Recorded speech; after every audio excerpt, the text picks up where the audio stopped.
Good morning, Christ Central. I was reminded recently that when I was young, I had two great heroes, Elizabeth Fry and Florence Nightingale. So Florence Nightingale inspired me to become a nurse. And so from my early years, it was always my dream. And of course, it came true.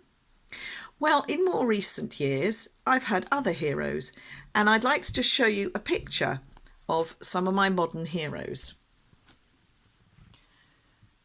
So here we have my brother Paul, my sister Libby, my sister Anne, and me. And you can see we're looking happy and we're nicely dressed because we were at a wedding, Libby's daughter's wedding. And Anne, my sister here in the red, she, as you can see, is looking well. She's in 2012, this was 2014, in 2012, she got through breast cancer, which was obviously a great relief that she made a full recovery. But in early 2017, she started having symptoms, backache. She had physiotherapy, but it didn't respond, and she was then diagnosed with non-Hodgkin's lymphoma. Well, obviously that was a blow, especially having been through cancer and cleared of the cancer only a few months before, and now she had cancer again.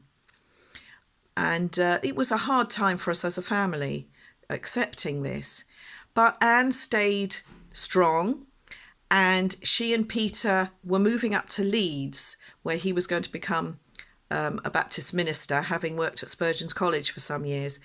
So they moved up there, and Anne was treated at the local hospital. But sadly, she didn't respond to the treatment.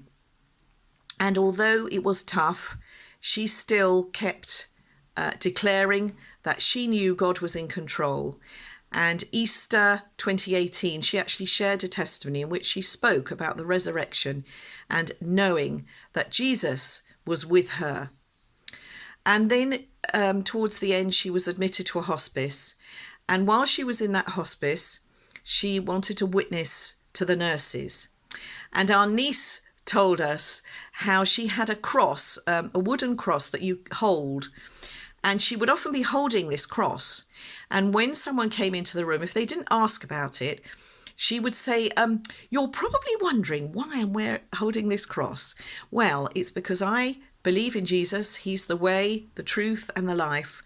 And I know that when I die, I'm going to be with him because he promised that he's prepared a place for me. So on the morning of June the 18th, with Peter beside her, Anne died.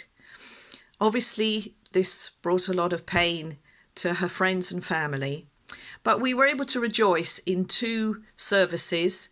About 700 people attended, one in Leeds and one in London, and we could see the many lives that Anne had touched. And I just wanted to share this because I think when we go through tough times, we forget that actually Jesus is there with us. He's holding our hand even when it feels like he's a long way away. But Anne showed me that we can trust God in all circumstances. And for me, she will always be one of my heroes, a shining example of just an ordinary person, but who could do extraordinary things and trust in an extraordinary God.